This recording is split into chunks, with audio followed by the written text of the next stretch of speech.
नमस्कार, the legal observer के इस खास शो में आपका स्वागत है। मैं हूं खुर्रम निजामी।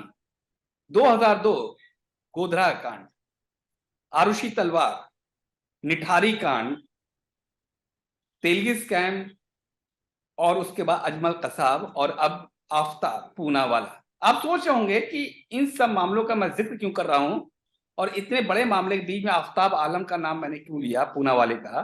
तो मैं बता दूं कि 2002 में जो नार्को टेस्ट शुरू हुआ था हिंदुस्तान में, एक बार फिर उसको किया जा रहा है ताकि पता चल सके सच्चाई क्या है, इन्वेस्टिगेशन को कोई लीड मिल सके।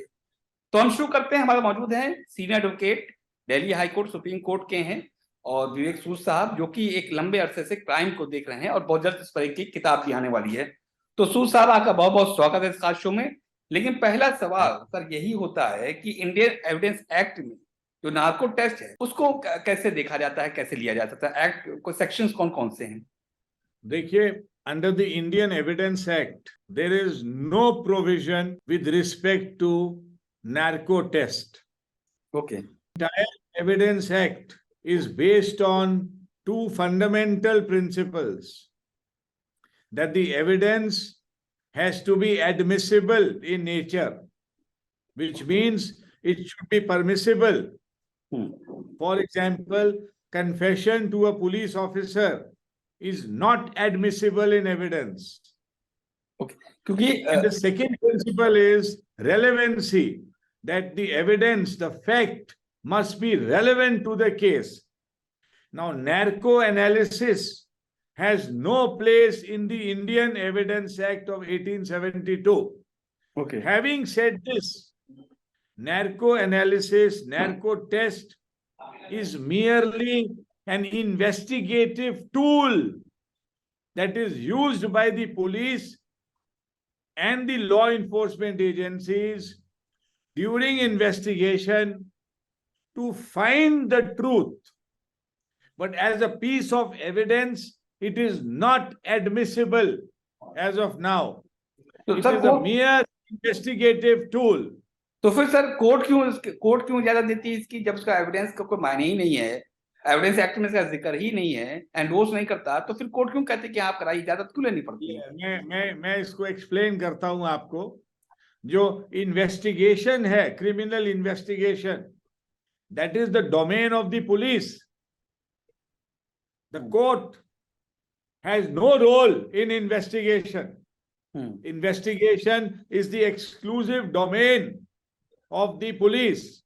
In fact, there are Supreme Court judgments which say that the court will not interfere in the manner of investigation. The court may supervise the investigation in a very limited way, not on a day-to-day basis. If there is something grossly wrong in the investigation, the court can tell the police, investigate the case fairly, honestly, scientifically, properly. But the court will not interfere in the manner of investigation. Therefore, the manner of investigation is in the exclusive domain of the police. अब police के पास बहुत सारे tools हैं investigation के, one of which is narco test. And world over, it has been found that narco test will not give a conclusively correct result. Okay. So therefore, it has not been taken to the status of an evidence. Okay. ये एक investigative tool है which is being applied on Aftab Poonawala by the police. Court is nowhere in the picture at this point of time. The case is under investigation.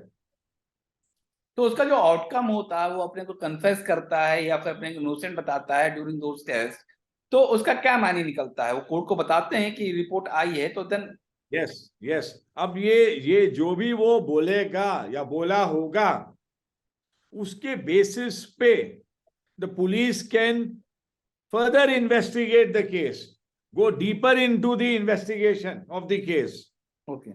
Corroborative है. But as a piece of evidence, it has no evidentiary value. It is only an investigative tool.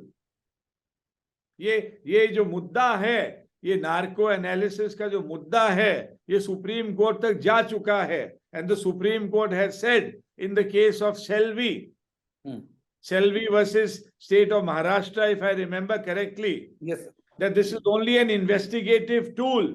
जैसे truth serum है, ऐसे और भी कई investigative tools हैं जिनकी अभी कंक्लूसिविटी is yet to be established. The evidentiary value, the evidentiary conclusivity is yet to be established. Therefore, it is a mere investigative tool which is being applied on Aftab Poonawala. तो sir अगर ये जो बात निकलती है, जो बताता है उस टेस्ट के दौरान जो आरोपी होता है वो कुछ बताता है और उसमें कोई सब्सटेंशियल एविडेंस निकल कर अगर आता है तो उसको ट्रीट कैसे करेंगे? नहीं, अगर वो कुछ बताता है, अगर सपोज अज्यूमिंग हाइपोथेटिकली कोई accused है, let us not talk about Aftab Poonawala. The matter is under investigation. It is not fair to comment on how the investigation is progressing. No, I'm not commenting on Let that. us take a hypothetical situation. एक accused है जो नैर्को test में disclose करता है कि मैंने weapon जो है, मैंने वेपन यहां पे छुपा के रखा है, और अगर वो वेपन मिल जाता है वहां से, या मैंने जो है वो विक्टिम के जो कपड़े हैं वो मैंने जला दिए, या उसके कोई रेमनेंट्स मिल जाते हैं उसके बेसिस पे, if there is some recovery based on that disclosure, then that recovery or the evidence that is collected pursuant to a narco test, that will have evidentiary value in the eyes of law. मतलब blind case में एक light की तरह ये test काम आ सकते हैं. It will be a light in a blind case. ये हाँ, यू कैन से ये इन्वेस्टिगेटिव टूल है, इन्वेस्टिगेटिव वेपन है, इन्वेस्टिगेटिव टॉर्च है. इसके थ्रू आप इन्वेस्टिगेशन को और फोकस्ड वे में कर सकते हैं. शायद नैर्को टेस्ट में कुछ इमर्ज कर जाए. तो it is an important tool. मैं ये नहीं कहूंगा कि ये इनसिग्निफिकेंट टूल है, इसका कोई मायना नहीं है. It is important, it is an important tool which is being applied, but it is only investigative in nature. It does not enjoy the status of an evidence in the eyes of law.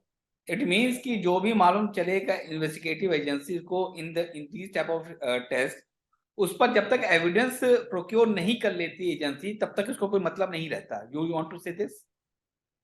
In the court of law, in the eyes of law, in the court of law, इसकी कोई बहुत इसकी value नहीं होगी as a piece of evidence. It is not like DNA evidence. DNA evidence is conclusive, almost conclusive, and now DNA evidence is part of the CRPC. Okay. That now the law says that the accused can be forced to give his DNA, can be forced to give his blood during an investigation. But so therefore DNA evidence enjoys the status of an evidence in the eyes of law. It has established itself as a scientific piece of evidence that can be relied upon safely. कि अगर मेरा DNA या किसी का DNA crime scene पे पाया जाता है तो उससे ये इस्टेब्लिश हो जाता है कि वो आदमी क्राइम सीन पे गया था. Okay. या अगर किसी रेप मर्डर केस में या रेप केस में या मर्डर केस में अगर जो विक्टिम है उसकी बॉडी पे अक्यूज का DNA पाया जाता है तो उससे इस्टेब्लिश एक कनेक्टिविटी इस्टेब्लिश होती है between the victim and the accused. But the same status is not there with respect to narco test at this point of time. Sir consent की बात होती है. विदाउट कंसेंट आप उसको आरोपी का टेस्ट नहीं करा सकते हैं.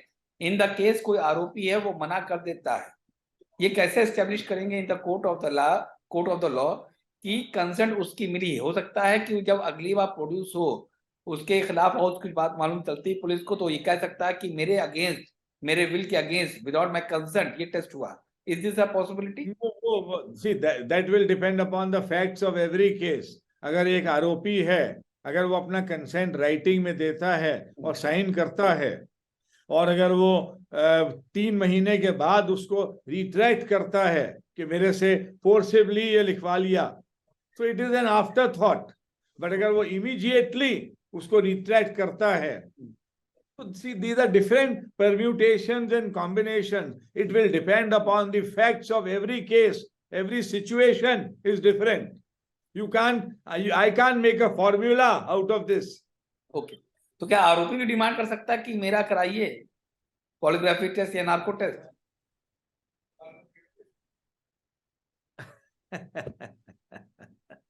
ये आपने बड़ा एक इंटरेस्टिंग सवाल मुझसे पूछ लिया। आरोपी भी डिमांड नहीं कर सकता, because investigation is in the domain of the police. He can't demand it, he can't tell the police भाई आप मेरा नार्को कराइए, ये एक प्रेरोगेटिव है of the police. He can't compel the police to investigate the case in a particular direction, in a particular manner. But as per the law, investigation has to be fair. Investigation has to be honest. Investigation has to be scientific. Investigation should not be one-sided. अगर कोई evidence आरोपी के favour में निकल के आता है during the investigation, police को वो एविडेंस भी कलेक्ट करना चाहिए और उसको कोर्ट के आगे रखना चाहिए। कोर्ट जो प्रोसिक्यूशन एजेंसी है, जो पुलिस है, police is under a constitutional duty, a legal duty to conduct fair and impartial investigation. तो सर बहुत अच्छी जानकारी आपने दी इसको लेकर के, और ये बताया कि लॉ में भले ही इसकी कोई बात हो या ना हो, लेकिन हाँ ब्लाइंड केस होता है तो नार्को टेस्ट की इंपॉर्टेंस बहुत ज्यादा बढ़ जाती है, और तमाम चीजों पे आपने रोशनी डाली, इसके लिए बहुत बहुत शुक्रिया। तो ये थे विवेक सूद साहब, जो कि सीनियर एडवोकेट हैं, हाईकोर्ट और सुप्रीम कोर्ट दोनों में प्रैक्टिस करते हैं और एक अरसे से क्राइम में डील कर रहे हैं विद हिज एडवोकेसी। तो उन्होंने तमाम बातें बताया कि नार्को टेस्ट क्या है। यही बात है, अगर ब्लाइंड केस है तो नार्को टेस्ट लीड दे सकता है, it could act like a torch. तो ये सब बातें तमाम थी, क्योंकि एक बार फिर खबरों में हो, बहुत जल्द एक बार फिर हम हाजिर होंगे आपके सामने एक ऐसे ही नए इशू के साथ, एक नए इंपॉर्टेंट गेस्ट के साथ। तब तक दीजिए इजाजत, नमस्कार। Thank you.